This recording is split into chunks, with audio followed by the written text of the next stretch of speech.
नमस्कार मित्रों, एक बार फिर मैं मनोज गुरु आप सभी का आपके अपने YouTube चैनल मनोज गुरु एकेडमी में स्वागत करता हूं और आप हमारे साथ लगातार बने रहें, इसके लिए आपका बहुत बहुत धन्यवाद। वीडियो के लास्ट तक बने रहें और इसी तरह आप चैनल को प्यार देते रहें, आगे बढ़ाते रहें। तो आज हम हिंदी की ग्रामर की उसी कड़ी को आगे बढ़ाते हुए पढ़ने जा रहे हैं वचन। क्या पढ़ेंगे मित्रों? आज अपन वचन पढ़ेंगे। क्या पढ़ेंगे? वचन पढ़ेंगे कि वचन कितने हैं हिंदी में। सभी जगह अलग अलग होते हैं।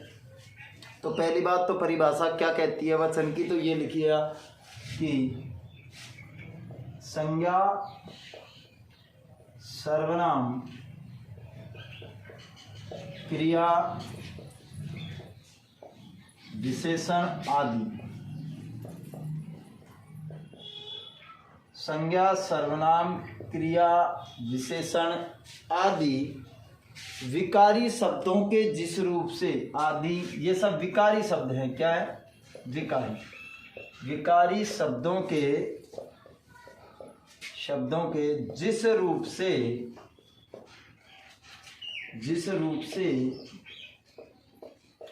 संख्या का बोध हो उसे वचन कहते हैं। क्या कहते हैं? वचन कहते हैं। ये परिभाषा हमारी हो गई। सामान्य तौर पे कहा जा सकता है कि शब्द के जिस रूप से एक या अनेक होने का बोध हो, वही रूप क्या कहलाता है? वचन कहलाता है। तो लिख सकते हैं कि शब्द के जिस रूप से एक या अनेक होने का बोध हो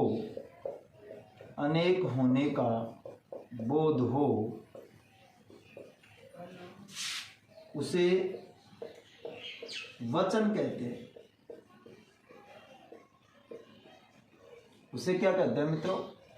वचन कहते हैं। शब्द का रूप अलग अलग होते हैं, उसी प्रकार जिस रूप से हमें पता लगे उसे क्या कहते हैं? हम वचन कहते हैं मित्रों। अब देखिए कि वचन होते कितने हैं। एक बार आप परिभाषा अच्छे से नोट डाउन कर लें कि संज्ञा, सर्वनाम, क्रिया, विशेषण आदि शब्दों के, ये सभी विकारी शब्द हैं, आदि विकारी शब्दों के जिस रूप से क्या हो? संख्या का बोध हो, वही क्या है? वचन है। अर्थात शब्द के जिस रूप से एक या अनेक होने का बोध होता है उसे हम वचन कहते हैं मित्रों। क्लियर है? एक बार लिख लिए। देखिए, अब हम इसके भेदों की चर्चा करते हैं कि वचन के भेद कितने हैं। बड़ा इंपॉर्टेंट टॉपिक है। तो अपन बात करेंगे वचन के भेद। तो वचन के भेदों की अपन चर्चा कर लेते हैं। तो मित्रों, हिंदी में वचन दो होते हैं। कितने होते हैं? दो। लेकिन संस्कृत, फारसी, अरबी, लैटिन, इन सब में कितने हैं? इनमें तीन होते हैं वचन। इनमें द्विवचन भी होता है। हिंदी में अपने द्विवचन नहीं होते, दो ही होते हैं। कौन कौन से? एक तो एक वचन और एक बहुवचन। दो भेद होते हैं, एक वचन और बहुवचन। ध्यान रखें, एक वचन नाम से स्पष्ट है कि संज्ञा के जिस रूप से एक का होने का बोध हो, कि संज्ञा के जिस रूप से एक संख्या का बोध हो। संज्ञा के जिस रूप से एक संख्या का बोध हो, वही क्या है? एक वचन है। और बहुवचन की शब्द के जिस रूप से एक से अधिक संख्या का बोध हो। एक से अधिक संख्या का बोध हो।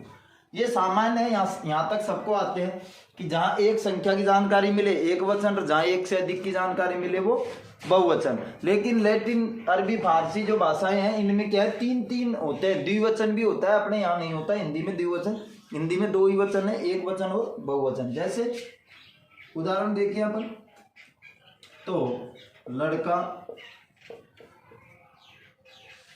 पुस्तक, मेज और पत्रिका, नदी। इस प्रकार से अपन ने 4-5 उदाहरण देखो, और भी आप लिख सकते हैं, जैसे महिला आदि। ये सभी क्या है, एक एक का बोध करा रहे हैं, तो एक वचन हो गए। लेकिन इन्हीं को बदले तो, जैसे लड़के, मेजें, कुर्सियां, लेखनियां, महिलाएं। अब ये कितने का बोध करा रहे हैं, एक से अधिक की जानकारी दे रहे हैं, तो ये सब क्या हो गए मित्रों, बहुवचन हो गए। जहां एक की जानकारी मिले वहां एक वचन, जहां एक से अधिक की जानकारी मिले वहां बहुवचन। अब इसके मोस्ट इंपोर्टेंट जो बात है वो क्या है कि वो समझ लेते हैं हमें कि वाक्य में प्रयोग होने के बाद इनके विशेष नियम है वचन के, उन नियमों की जानकारी हमें अवश्य होनी चाहिए, तब जाकर हम एग्जाम में सवालों के उत्तर सही दे पाएंगे, हमारे आंसर है जो ठीक हो पाएंगे। तो कुछ इसके नियम है वो हमें याद होने चाहिए, या इनको आप महत्वपूर्ण बिंदु भी लिख सकते हो। वचनों के कुछ नियम है। नियम नंबर पहला नियम है कि जो गणनीय होती हैं, यानी जिन्हें हम गिना जा सके, गणनीय संज्ञा के वचन भिन्न भिन्न होते हैं। गणनीय संज्ञा के वचन क्या होते हैं, भिन्न भिन्न होते हैं। तो कैसे होते हैं, तो देखिए, जैसा लड़का, लड़के को गिन सकते हो क्या, गिन सकते हैं, तो ये एक वचन और ये बहुवचन हो गए क्या। तो जिन्हें हम गिन सकते हैं उनके क्या होते हैं, अलग अलग होते हैं। जैसे पुस्तक और पुस्तकें, तो जिन्हें भी हम गिन सकते हैं मित्रों उनके क्या होते हैं, वचन अलग अलग होते हैं, वचन भिन्न भिन्न होते हैं। इतना आप याद रखें। जैसे मेज गिन सकते हैं, मेजें। नदी गिन सकते हैं, क्या हो गई, नदियां। लेकिन जिन्हें हम गिन नहीं सकते उनके अलग अलग नहीं होंगे। तो देखिए, जिन्हें हम गिन सकते हैं उनके भिन्न भिन्न हो गए। और आगे देखो, द्रव्यवाचक संज्ञा के वचन समान होते हैं। क्या होते हैं, समान होते हैं। द्रव्यवाचक का मतलब होता है जिन्हें नाप तोला जा सके। तो कैसे, चांदी, पीतल, घी, दही, तेल, इनके कभी बहुवचन या एक वचन अलग अलग नहीं होते, समान होते हैं। इनको प्रयोग कैसे भी ले लो, जैसे 1 किलो चांदी, 10 किलो चांदी, 50 किलो चांदी। तो इन जिन्हें हम नाप तोल सकते हैं उनके वचन अलग अलग नहीं होते, उनको वाक्य में प्रयोग करोगे समान, सदैव समान रहते हैं, अलग अलग नहीं रहते। और जिन्हें गिना जा सकता है उनके वचन क्या होते हैं मित्रों, अलग अलग होते हैं। क्लियर है क्या, अब यहाँ तक देख लिया, तो अब अगले नियम को पढ़ लेते हैं। इसके कुछ 3-4 नियम हैं। तो अगला नियम देखिए मित्रों, अगला नियम कहता है कि जो आदर भाव के कारण हम क्या करते हैं, कई बार एक वचन संज्ञा भी बहुवचन का काम करती है। कैसे, तो देखो, आदर भाव के कारण एक वचन संज्ञा बहुवचन की तरह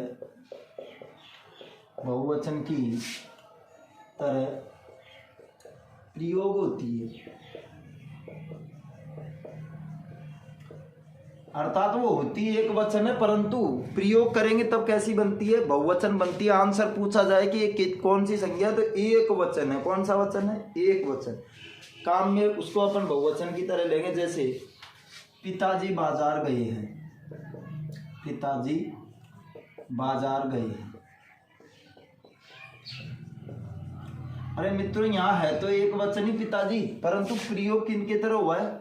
बहुवचन की तरह हुआ है, क्रिया बहुवचन की आई है। तो आदर भाव के कारण क्या होता है? वचन परिवर्तित होते हैं, एक वचन बहुवचन में बदलता है, इतना आपको याद रखना है। जैसे उदाहरण देख लो कि महाराणा प्रताप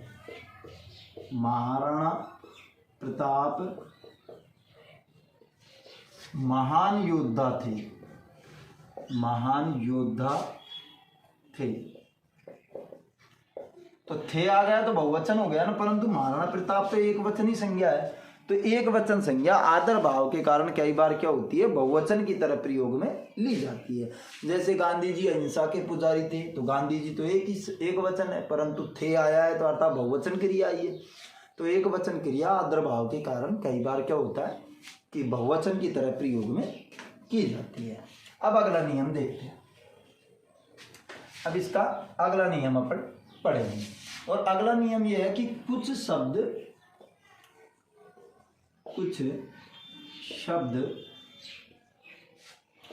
सदैव, यानी कि हमेशा उनको चाहे वाक्य प्रयोग करो या कैसे भी करो, वो क्या होते हैं?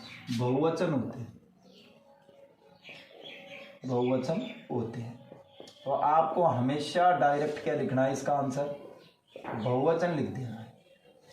कुछ शब्दों को, जैसे वाक्य में शब्दों का प्रयोग देखो, आंसर दो बहुवचन।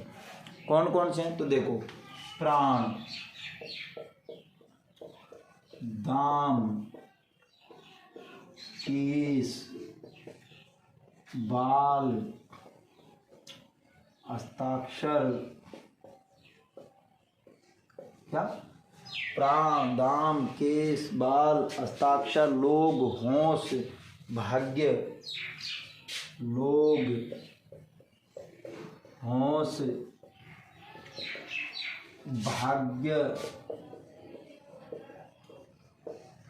दर्शन। ये कुछ एक शब्द हमने लिखे, और भी हैं। आंसू है, समाचार है, तेवर है। आंसू, समाचार,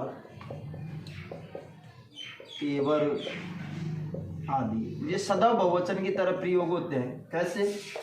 उसके प्राण निकल गए, ऐसा कभी नहीं होता कि उसका प्राण निकल गया, अर्थात ये सदैव क्या आएंगे? बहुवचन में आएंगे। जैसे इसके दाम कितने हैं, कितना जब हम प्रयोग करते हैं वो अशुद्ध होता है।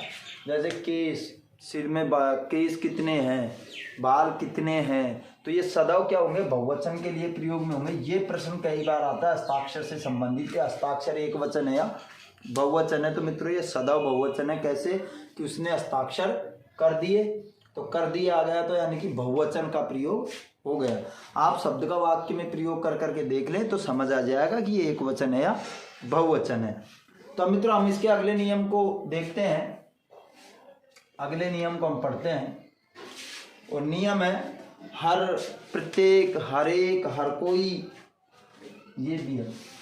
तो प्रत्येक, हर एक, हर कोई, सदैव एक वचन होते हैं। सदैव कौन से होते हैं? एक वचन होते हैं। ये सदैव हमेशा एक वचन मिलेंगे आपको। ये तीनों शब्द, प्रत्येक, हर एक और हर कोई, ये सदैव कितने होते हैं? एक वचन होते हैं। तो कैसे? तो देखिए, प्रत्येक व्यक्ति ऐसा ही करता है। एक उदाहरण देख लेते हैं कि प्रत्येक व्यक्ति ऐसा ही करता है, ऐसा ही करता है। यहाँ आया है क्या? करते हैं, करते हैं नहीं आया, करता है आया, यानी कि एक वचन क्रिया आई है। कौन सी क्रिया आई है? एक वचन क्रिया आई है। तो प्रत्येक शब्द जुड़ने से व्यक्ति क्या हो गया? एक वचन बन गया। तो प्रत्येक, हर कोई, हर एक क्या है? सदैव एक वचन का काम करते हैं। जैसे आज के दौर में हर कोई परेशान है, तो क्या हुआ? एक वचन बन गया। अब इसका अंतिम नियम और अपन पढ़ लेते हैं, समझ लेते हैं आखिरी नियम क्या है। तो अंतिम नियम देखो बेटा, एक स्वभाव से संबंधित भी है। एक स्वभाव से संबंधित नियम है। वो नियम क्या है कि स्वभाव आदि का ज्ञान कराने हेतु हमेशा जो एक वचन संज्ञा का प्रयोग होता है। तो स्वभाव आदि का ज्ञान कराने हेतु एक वचन संज्ञा का प्रयोग होता है।